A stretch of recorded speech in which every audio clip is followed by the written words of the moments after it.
예, 바울이 지금 로마의 감옥에 갇혀 있는 상태에서 빌립보 교회 성도들에게 쓴 편지 내용이 빌립보서죠. 그가 빌립보 교회에 감옥 안에서 편지를 쓴 이유는 감옥에 갇혀 있던 자신에 대해서 성도들이 걱정들을 많이 하고 있었습니다. 그래서 그들의 마음을 좀 이렇게 안심시켜 주려는 그런 의도로 편지를 썼고, 이 바울이 자신은 감옥에 있었지만 자신의 상태는, 마음 상태는 나쁘지 않은데 좋은데 성도들이 걱정하니까 알려주는 것이 필요했겠죠. 또 하나는 바울의 선교 사역에 대해서 그동안 빌립보 교회가 많은 도움을 주었기 때문에 그것에 감사하는 마음으로 편지를 썼고, 또 하나는 빌립보 교회 내부적으로 갈등이 좀 있었다고 그럽니다. 그래서 또 권면을 통하여서 그런 갈등을 해결하고 성도들을 또 영적으로 다시 무장하고 세우기 위해서 편지를 썼던 것입니다.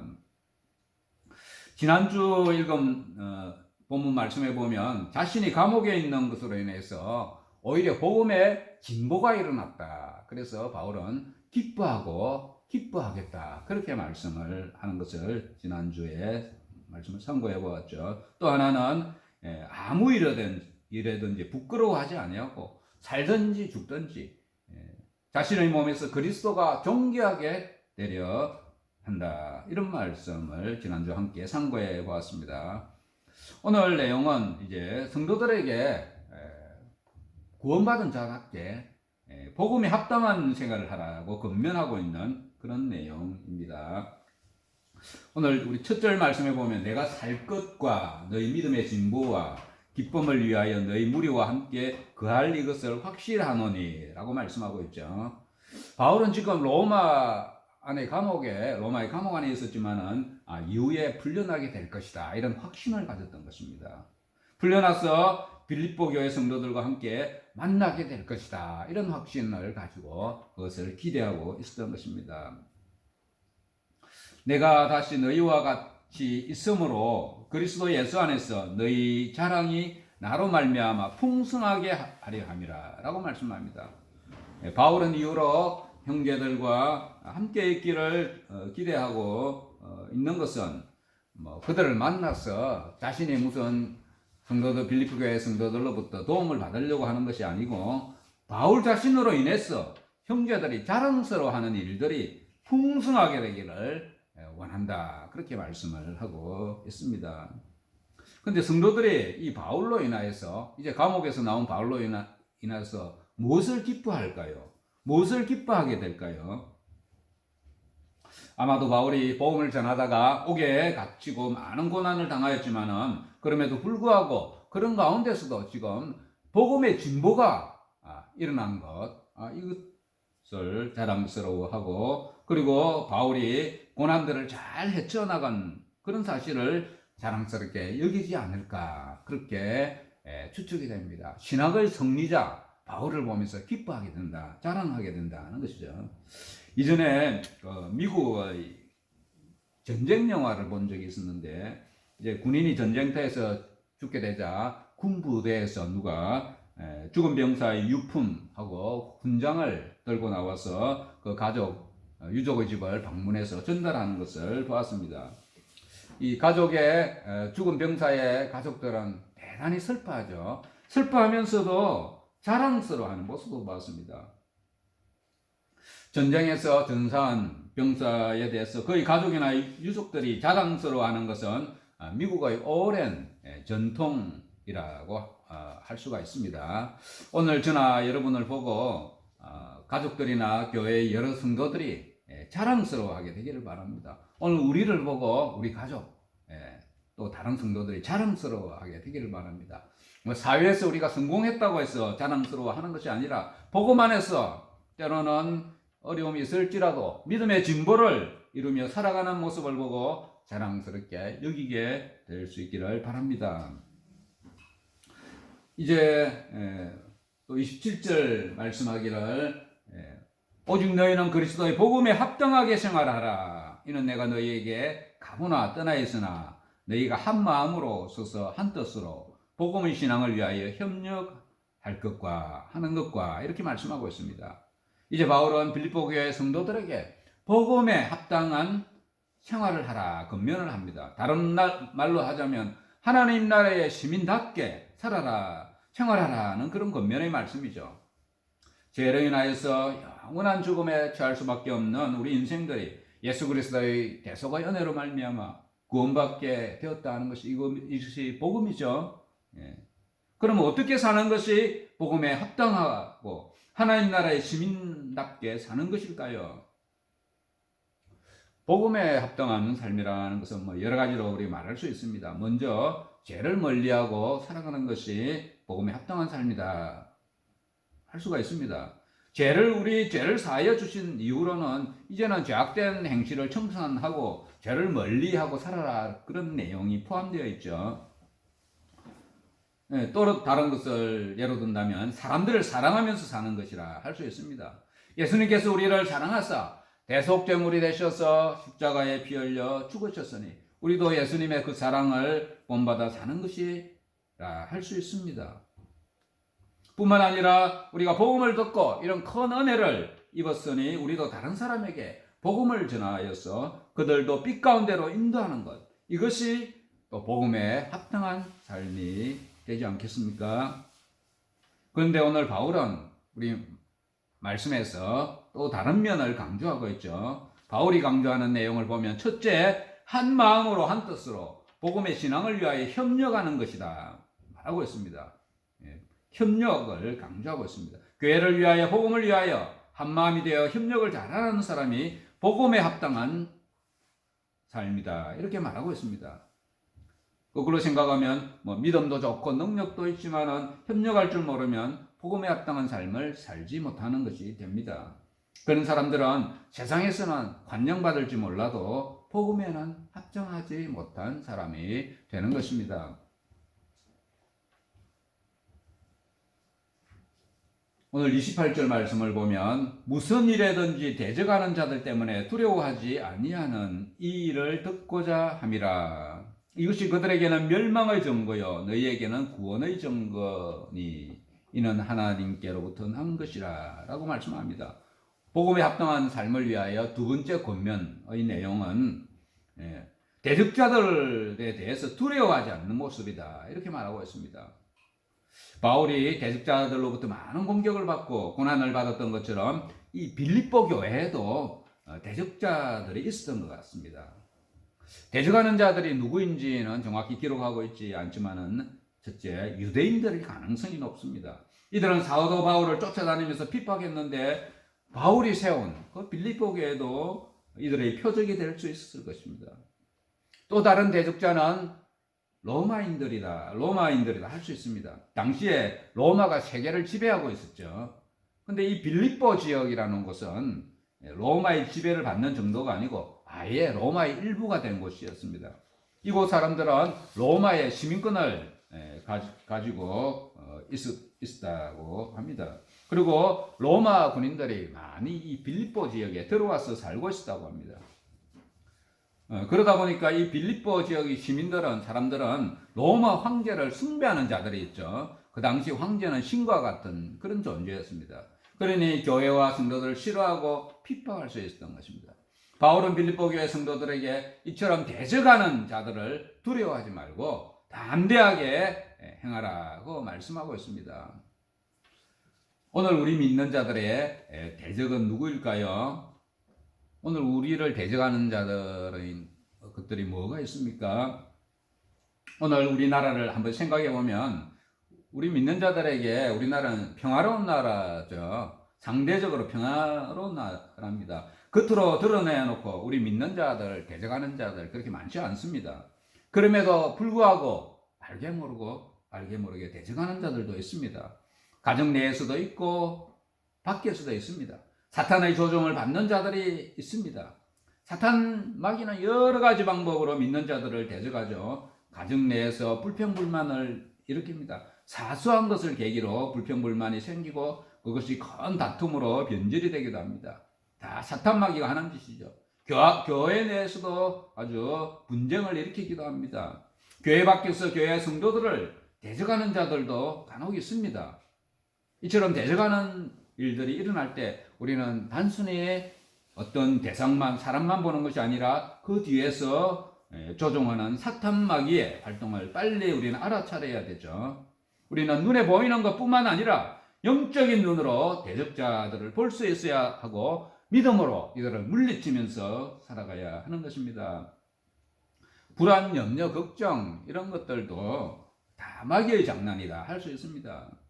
요즘 우리 젊은 세대들이 미래에 대한 두려움으로 인해서 결혼도 회피하고 출산도 회피하는 이런 것이 다 사탄의 장난에 놀아나는 것입니다. 뿐만 아니라 앞으로 일어날 일들에 대한 염려, 노후에 대한 걱정에 사로잡혀서 불안하고 우울한 마음으로 살아가는 사람이 있다면 이것도 마귀 대적의 괴락에 의한 것이라는 것을 우리는 알아야 합니다. 외부의 대적들뿐 아니라 또 자신의 내면에서 일어나는 이런 두려움도 다 우리 믿음으로 물리쳐야 하는 것입니다. 두려움을 담대히 물리치는 것이 오늘 말씀에서 구원의 증거가 된다. 그렇게 말씀하고 있습니다.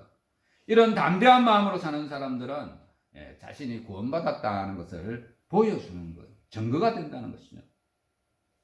대적자들을 두려워하지 않는 이런 마음, 이런 믿음은 단순히 자신의 용기로, 의지로 되는 것이 아니라 하나님께로부터 오는 것이다. 오늘 말씀하고 있습니다.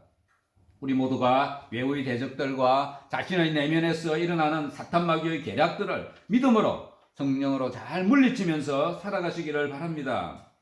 반면에 교회를 해방하고 전도자들을 핍박하고 공격하는 자들은 그들이 죽을 자들, 멸망할 자들이라는 증거가 된다고도 오늘 말씀하고 있습니다. 오늘 우리 주를 믿는 사람들에게는 구원의 증거가 또 필요하죠. 우리 각자가 자신을 돌아보면서 우리 각자에게 구원의 증거가 나타나고 있는지를 살펴보시기를 바랍니다. 주를 오랫동안 믿고서도 구원의 증거가 나타나지 않는다면 또 신앙에 대한 우리는 회개도 필요한 것입니다. 두려워하지 않는 마음이 구원의 증거다. 오늘 말씀하고 있는데 그렇다면 또 우리 하루의 삶 가운데 또 감사하면서 살아가는 것도 그런 마음도 다 구원의 증거가 될 것입니다. 어떤 사람들은 보면 작은 일에도 늘 감사하죠. 감사가 입에 붙어 있습니다. 반면에 어떤 사람은 감사할 만한 환경과 여건에 살고 있으면서도 늘 불평합니다. 불평하는 마음이 10년, 20년, 수십 년을 갑니다. 고치지 못하고 살아가게 됩니다. 이것은 그 사람의 불신앙의 증거가 되는 것입니다. 우리 모두가 불신앙의 증거가 아니라 신앙의 증거, 구원의 증거들을 드러내며 살아가게 되시기를 바랍니다. 오늘 우리 주를 믿는 모두에게는 이제 복음에 합당한 삶을 살아가야 합니다. 천국 백성 시민이 되고서도 세상 나라의 시민인 것처럼 살아서는 안 됩니다. 바울은 빌립보 교회 성도들을 향해서 한 마음으로 복음의 신앙에 협력할 것을 말씀하고 있습니다. 복음의 신앙에 협력하는 것은 2000년 전인 그때나 또 지금이나 앞으로 장래에나 어떤 시대를 막론하고 우리 주를 믿는 사람들이 행해야 할 일인 것입니다. 복음에 합당한 삶의 또 다른 권면의 내용은 대적자들을 두려워하지 말라고 말씀하고 있죠. 그것을 이겨내는 성도들에게는 이것이 구원의 증거가 된다 말씀하고 있습니다.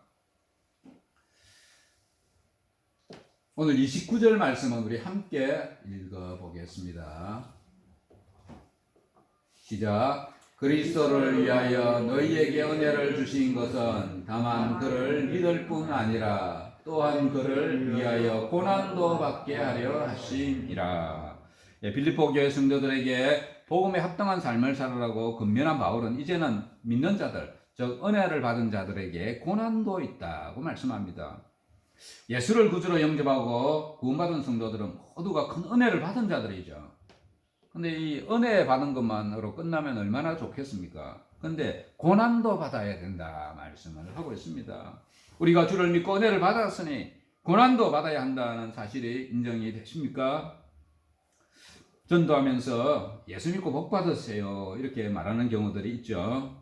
그래서 모르는 사람, 처음 듣는 사람은 예수 믿으면 세상에서 잘 되는 복을 받는다는 말이구나 라고 생각할 수 있습니다. 그 말이 100% 틀린 말도 아닙니다. 예수 믿으면 세상의 복도 받을 수 있습니다. 그러나 예수 믿고 받을 복을 받는다는 중요한 의미는 구원받는 복을 말하는 것이고 천국의 복을 말하는 것입니다. 이 땅에서 잘 되는 복은 덤으로 받는 것이지 그것이 중요한 핵심은 아닌 것입니다. 예수를 믿는 자는 하늘의 복을 받는 것이고 이 땅의 복도 받을 수 있습니다. 그러나 오늘 말씀에서처럼 고난과 핍박도 함께 받게 되는 것입니다.